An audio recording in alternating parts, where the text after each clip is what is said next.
From the land down under, with the rock at its centre, comes the little Aussie watchman.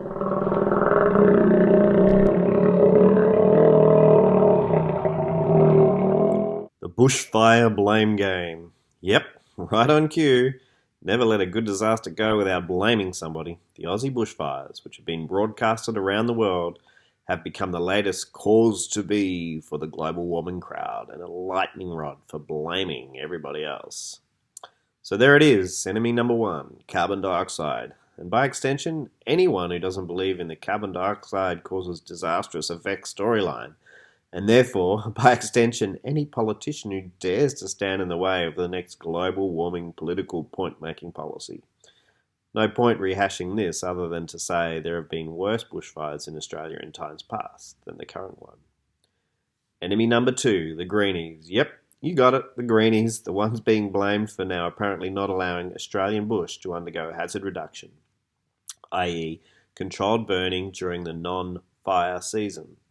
I'm going to spend a bit more time on this particular enemy because while there is something to it, it certainly is not the main cause. To give the Green Party a fair shake of the tail, let us go to their policy position. From their website, Australian Greens support hazard reduction burns and backburning to reduce the impact of wildfires when guided by the best scientific, ecological and emergency service expertise. Okay, yes. The crux of the issue are all the regulations, i.e. the red tape placed on firefighters in order to comply with the best scientific and ecological expertise. So from an article written in 2013 by the President of the Volunteer Firefighters Association in New South Wales, let's read. The VFFA is angered by comments from the green lobby groups that tackling climate change was more important than prescribed burning of forest fuels to reduce bushfire risk.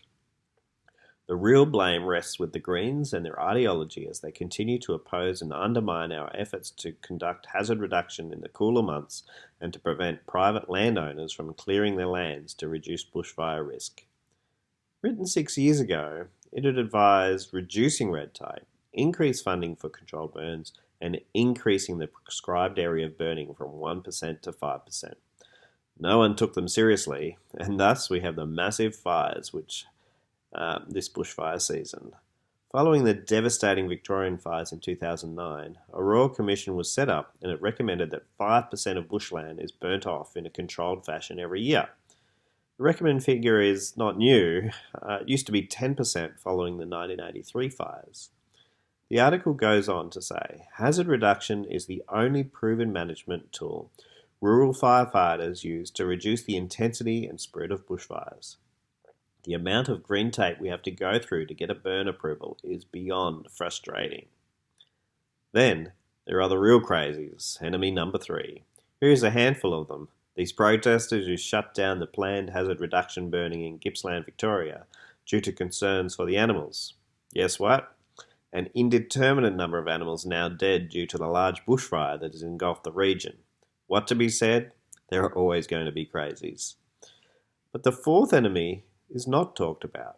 It is only said in private, away from the angry throng of the bushfire blame mob. Even then it is whispered softly in case the wind carries the message to the outside world. Why?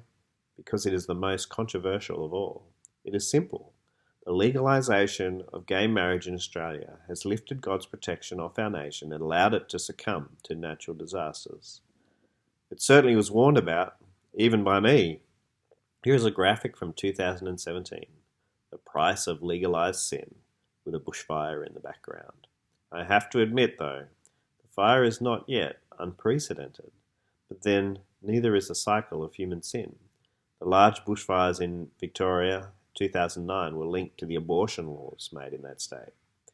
And while the blame game rages on, remember one thing, God is not mocked. What one sows, that he reaps.